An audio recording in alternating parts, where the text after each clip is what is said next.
Assalamualaikum warahmatullahi wabarakatuh.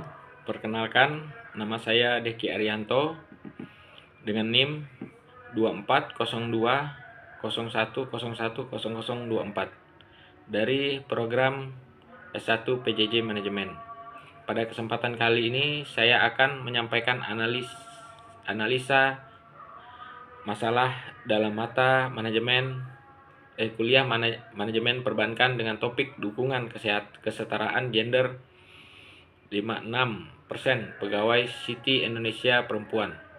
Topik ini membahas mengenai kesetaraan gender dalam lingkungan perbankan.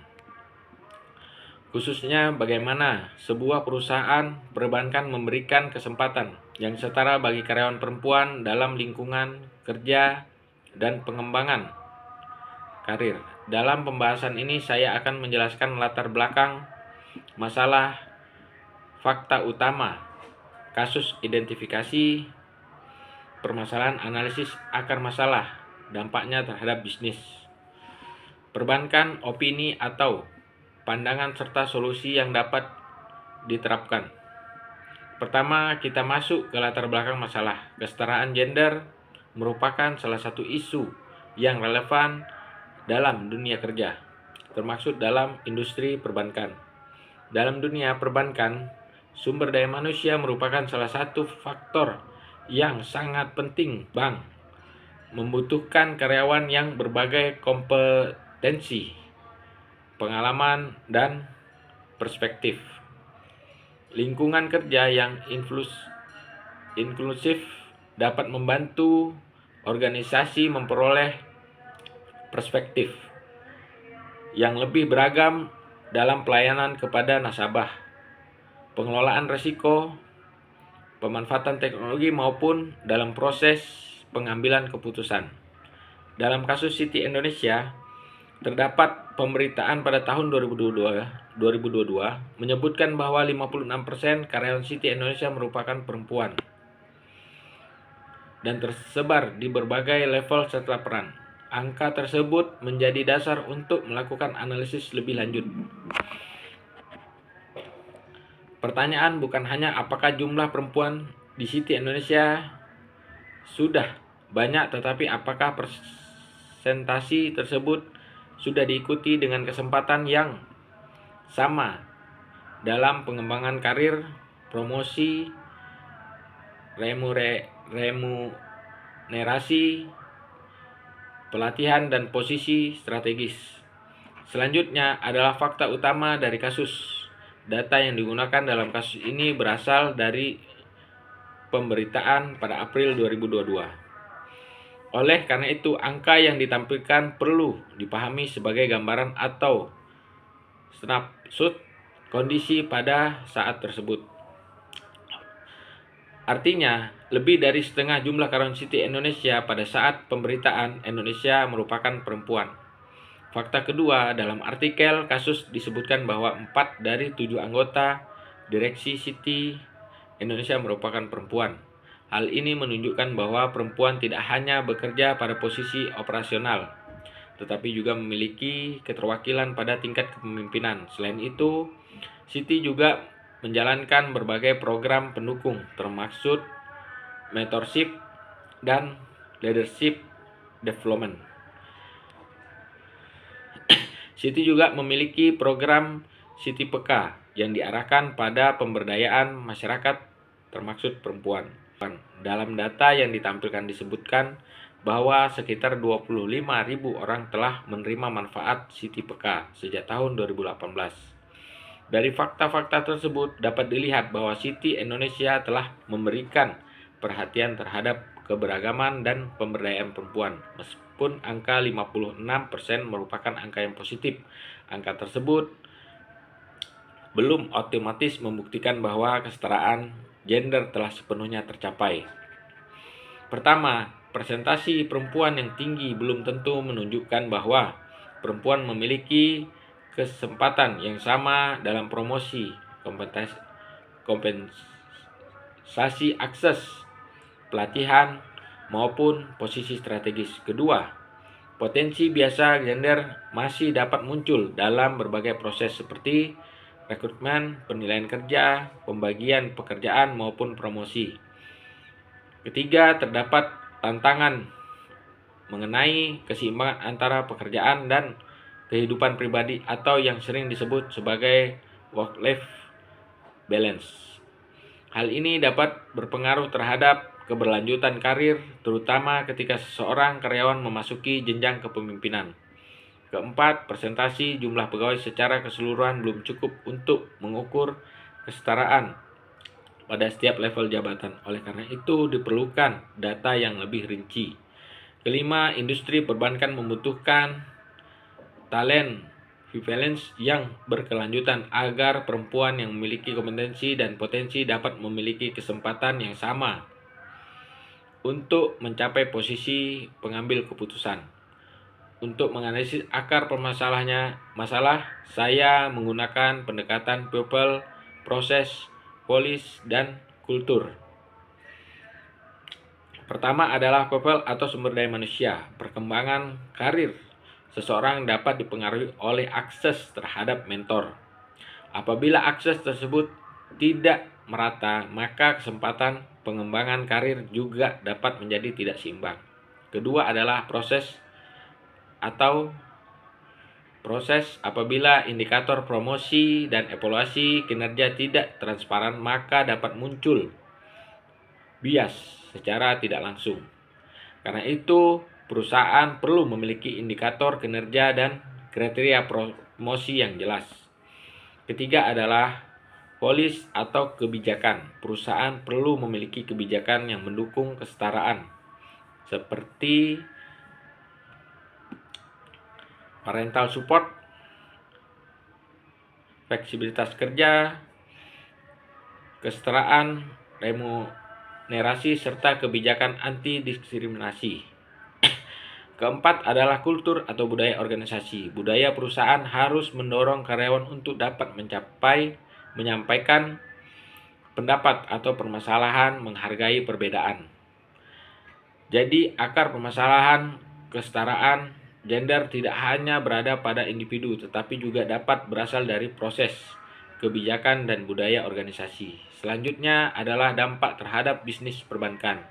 Kesetaraan gender sebenarnya tidak hanya merupakan isu sumber daya manusia, tetapi juga dapat dilihat sebagai bagian dari strategi bisnis. Apabila dikelola dengan baik, keberagaman dapat memberikan perspektif yang lebih beragam dalam pengambilan keputusan. Keberagaman juga dapat mendukung. Selain itu, lingkungan kerja yang inklusif dapat meningkatkan employer branding dan membantu perusahaan mempertahankan talenta yang berkualitas. Keberagaman juga dapat mendukung inovasi dan kualitas pelayanan. Namun, apabila keseragaman gender tidak dikelola dengan baik, terdapat beberapa meninggalkan perusahaan. Kedua, moral manajemen karyawan dapat menurun apabila mereka merasa kesempatan karir tidak adil. Ketiga, perusahaan dapat mendapatkan resiko reputasi apabila muncul persepsi adanya diskriminasi. Keempat, perusahaan dapat mengalami masalah dalam membangun talent pipeline untuk posisi kepemimpinan. Karena itu, bank tidak cukup hanya mengukur berapa banyak perempuan yang bekerja di dalam organisasi. Bank juga perlu mengukur seberapa besar peluang perempuan untuk berkembang. Indikatornya dapat mencakup rekrutmen, promosi, remunerasi, pelatihan, retensi, dan keterwakilan perempuan pada posisi kepemimpinan. Selanjutnya, opini atau pandangan terhadap langkah Citi. Langkah Citi Indonesia patut diapresiasi karena pada saat pemberitaan representasi perempuan mencapai 56%. Selain itu, adanya program mentorship dan leadership development menunjukkan bahwa perusahaan tidak hanya memperhatikan jumlah karyawan perempuan, tetapi juga memberikan perhatian terhadap pengembangan mereka. Komposisi tersebut menunjukkan bahwa perempuan memiliki ruang yang cukup besar untuk berkarir dalam organisasi perbankan. Namun angka 56% tidak dapat dijadikan satu-satunya bukti bahwa kesetaraan gender sudah sepenuhnya tercapai. Kesetaraan yang lebih substansif harus terlihat dari kesamaan kesempatan dalam promosi, transparansi, penilaian, keadilan, remunerasi, akses, pengembangan kompetensi. Oleh karena itu, komitmen terhadap kesadaran kesetaraan gender perlu diterjemahkan menjadi sistem yang dapat diukur dan dievaluasi secara berkala. Dengan demikian, perusahaan tidak hanya mengatakan bahwa mereka mendukung kesetaraan gender. Solusi pertama adalah memperkuat sistem karir berbasis merit atau meritokrasi. Yang pertama adalah transparansi promosi. Perusahaan perlu menetapkan kompetensi. Dengan demikian, karyawan dapat mengetahui apa yang harus dicapai. Selain itu, proses penilaian dapat dilakukan oleh lebih dari satu pihak.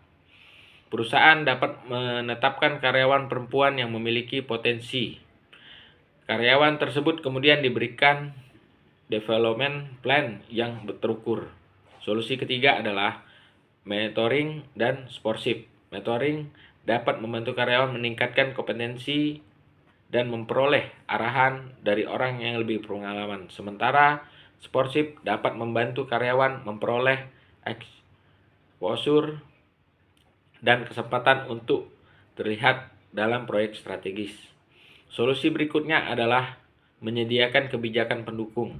Pertama, perusahaan dapat menerapkan fleksibilitas kerja berdasarkan kebutuhan pekerjaan dan target kinerja. Kedua, perusahaan dapat menyediakan parental support agar karyawan tetap dapat berada dalam jalur karir ketika memiliki tanggung jawab. Ketiga, perlu dilakukan audit kesetaraan remunerasi. Tujuan adalah mendeteksi adanya kesenjangan pembayaran yang tidak dapat dijelaskan oleh faktor objektif seperti jabatan. Kesempatan perusahaan dapat memberikan pelatihan dan mengenai unconscious bias. Kelima, perusahaan perlu menyediakan saluran pengaduan yang aman dan rahasia. Kebijakan tersebut harus memiliki tindak lanjut yang jelas sehingga karyawan merasa aman ketika menyampaikan permasalahan. Agar solusi yang diterapkan dapat diketahui hasilnya, perusahaan membutuhkan indikator atau KPI kesetaraan gender. Indikator pertama adalah representasi perempuan yang diukur bukan hanya presentasi perempuan secara keseluruhan, tetapi juga presentasi perempuan pada setiap level jabatan. Indikator kedua adalah promosi, yaitu membandingkan jumlah perempuan yang mendapatkan promosi dengan jumlah perempuan yang memang memenuhi persyaratan atau eligible talent.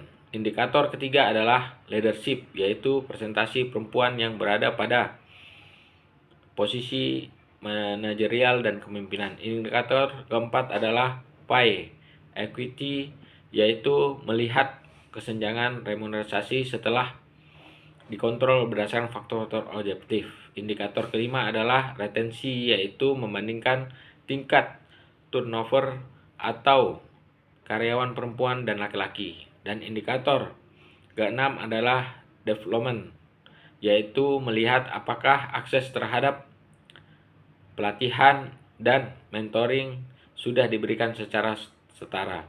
Selanjutnya adalah prioritas implementasi solusi terhadap 5 tahapan yang dapat dilakukan. Tahapan pertama adalah baseline. Perusahaan perlu mengumpulkan data mengenai gender berdasarkan fungsi, promosi, remunerasi, retensi, dan pelatihan. Tahap kedua adalah diagnos. Data tersebut kemudian dianalisis untuk menemukan gap yang signifikan.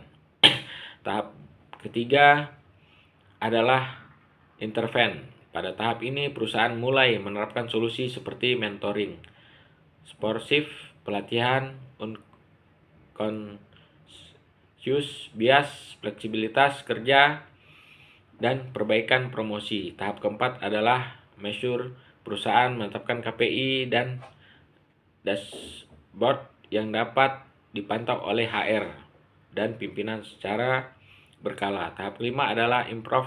Hasil program dievaluasi. Apabila masih terdapat gap, program diperbaiki dan disesuaikan dengan kondisi organisasi. Dengan pendekatan ini penyelesaian masalah tidak berhenti pada perbuatan kebijakan tetapi dilakukan melalui siklus yang berkelanjutan. Selanjutnya adalah perspektif industri dan kondisi terkini. Penting untuk dicatat bahwa kasus 56% perempuan merupakan data dalam konteks pemberitaan tahun 2022. Pada saat tersebut, Citi Indonesia melaporkan bahwa 56% karyawan merupakan perempuan dan menjalankan program pemberdayaan perempuan. Kemudian terdapat perkembangan bisnis pada tahun 2023 yaitu Citi penyelesaian penjualan bisnis Consumer Banking Indonesia kepada UOB dan menyatakan fokus pada bisnis institusional Indonesia. Justru pengelolaan sumber daya manusia tetap harus disesuaikan dengan strategi bisnis, kebutuhan, kompetensi, secara jalur kepemimpinan yang dimiliki perusahaan. Artinya prinsip kesetaraan gender harus tetap dijaga meskipun struktur dan fokus bisnis perusahaan mengalami perubahan. Sebagai kesimpulan, kasus Citi Indonesia menunjukkan adanya praktik inklusi gender yang relatif kuat dari sisi representasi. Pada saat pemberitaan tahun 2002 sebanyak 56% karyawan Citi Indonesia merupakan perempuan. Namun angka tersebut belum cukup untuk menyatakan bahwa seluruh kesetaraan gender sudah tercapai. Hal yang perlu dianalisis lebih lanjut adalah kesempatan karir, remunerasi, pengembangan kompetensi, retensi, serta keterwakilan perempuan dalam posisi kepemimpinan. Solusi yang dapat dilakukan adalah memperkuat sistem meritokrasi melalui proses promosi yang transparan. Kesetaraan remunerasi menerapkan kebijakan pendukung serta menetapkan KPI kesetaraan gender. Keberhasilan program juga harus diukur secara berkala menggunakan data. Pada akhirnya kesetaraan gender dapat menjadi bagian dari strategi bisnis karena membantu organisasi mempertahankan talenta, memperluas perspektif, serta membangun budaya kerja inklusif. Jadi inti dari pembahasan ini bukan hanya mengenai berapa banyak perempuan yang bekerja di bank, tetapi juga mengenai seberapa besar kesempatan yang diberikan kepada perempuan untuk berkembang berdasarkan kompetensi dan kinerja. Demikian analisa masalah yang dapat saya sampaikan mengenai dukungan kesetaraan gender di Citi Indonesia dalam perspektif manajemen perbankan. Dari pembahasan ini dapat dipahami bahwa kesetaraan gender merupakan bagian penting dari pengelolaan sumber daya manusia, dapat memberikan dampak terhadap keberlangsungan bisnis perbankan. Semoga analisa ini dapat memberikan pemahaman mengenai bagaimana suatu permasalahan dalam organisasi dapat dideteksi, dianalisa akar masalahnya, serta diberikan solusi yang dapat diimplementasikan dan diukur. Terima kasih atas perhatian Bapak Ibu. Wassalamualaikum warahmatullahi wabarakatuh.